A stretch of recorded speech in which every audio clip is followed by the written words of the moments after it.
I don't know about you, but I often find that finishing a project is much more difficult than starting it. I'm all about starting new projects, but then sometimes you need some extra help actually getting that project completed.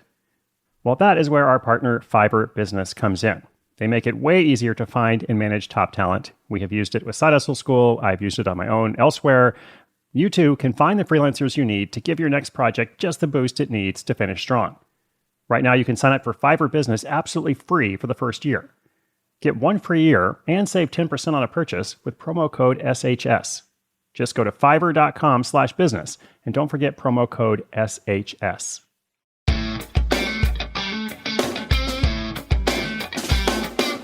Today's story features a DIYer who made $20,000 in 2020 selling knitting kits on Etsy. Why did she succeed when so many other craft sellers struggle? Well, here's a clue right up front. That's what we're going to focus on in the episode. There are tens of thousands of hand-knit items on Etsy. And while there are plenty of buyers, which is good, there are also a lot of sellers. So what does that suggest to you? Well, to me, it suggests the old adage about the gold rush. In the gold rush, if you really wanted to get rich, or at least you wanted a guaranteed profit, you shouldn't try to strike gold, you should sell shovels to prospectors. You should be the person who's positioned to succeed no matter what happens. So in this case, many of the people purchasing knitting kits, they're just new crafters learning to knit. They're not necessarily aspirational sellers, although I think a lot of them would be. But the point is that they aren't just collectors, or they aren't just someone who wants to buy hand-knit items. Totally different audience, different market. And as you might guess, the accountant featured in this story got smart and decided to sell to those new crafters. Welcome to Side Hustle School. My name is Chris Gillipo. In this quick action-packed story, we're going to learn about how the accountant made this work and what you might be able to take away from it as well. All right, stay tuned. That story is coming right up.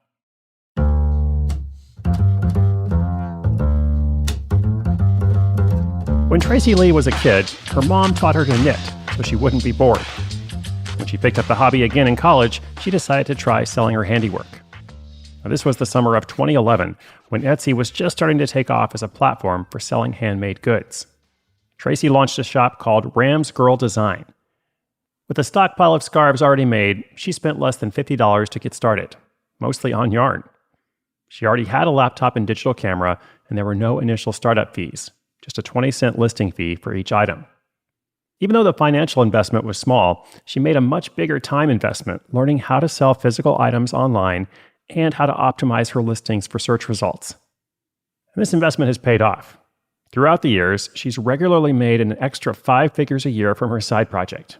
And in 2020, she made $20,000. The biggest key has been a big switch she made in what she sold.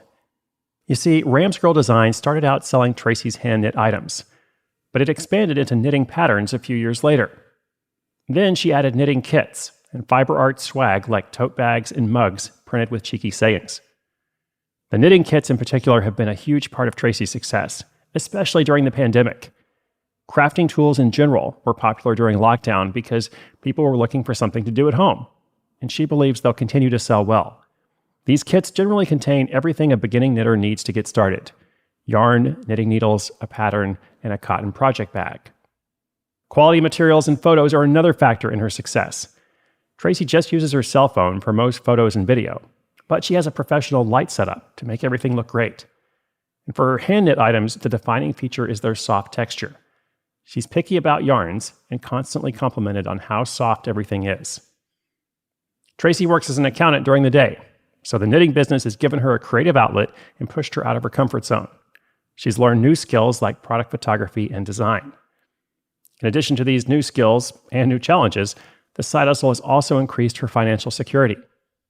Tracy and her husband are in the middle of the adoption process, and the extra income has covered many of the costs, some of which were unexpected. Like many retail businesses, Tracy's sales tend to be seasonal, with the biggest months in the fourth quarter and early first quarter. July is usually the worst, bringing in around $500, but December peaks at around $6,000, thanks to all the holiday purchasing. Tracy taught herself how to market on social media platforms like Instagram, Facebook, Pinterest, and TikTok. She spends about $50 a month on paid ads, but plans to grow that amount this year. She admits that trying to be a jack of all trades has kept her growth a bit slower than it might have been. In retrospect, she says she probably would have hired some experts earlier on in the process. However, she's just brought on a social media manager, And with the time saved, she hopes to work on self-publishing her first knitting pattern book. Demand for car purchases is back in full swing. If you have been looking for a car, you know how difficult it is. I have heard from several people who have been trying to figure out, what do I do about my vehicle upgrade? Can I buy a new car now? Can I buy a used car? I keep reading stories about the used car market in particular, and just how wild it is because some cars are actually worth more than they were when they were purchased a year or so ago. In this situation, what are you going to do? Well, you are going to look at Edmunds.com. I was just taking a look at that website myself, doing some research, over 50 years of car shopping advice and price guidance so you can shop more confidently. Shopping for a car can be overwhelming, but Edmunds is there to guide you to your perfect vehicle. Visit Edmunds.com to see their best car rankings and search for vehicles near you. That's EDMUNDS.com. For cars, there's Edmunds.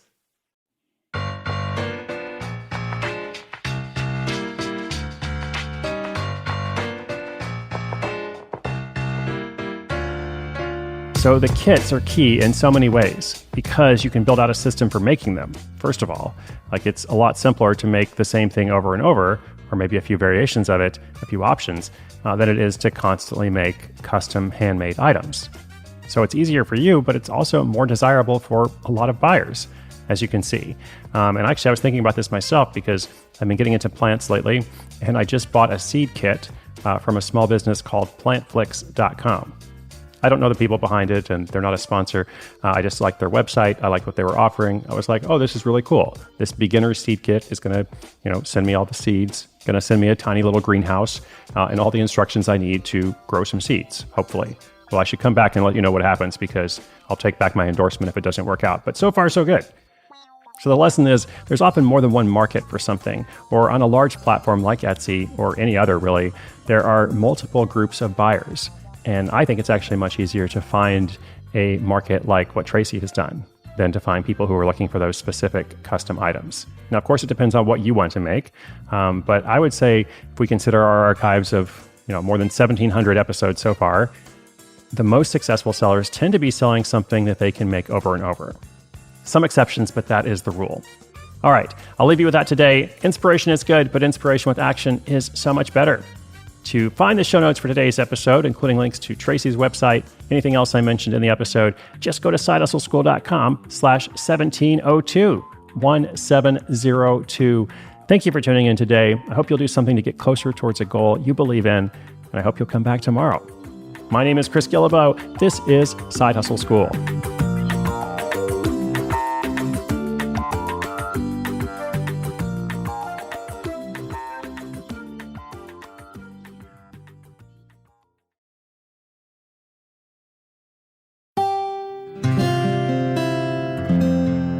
From the Onward Project.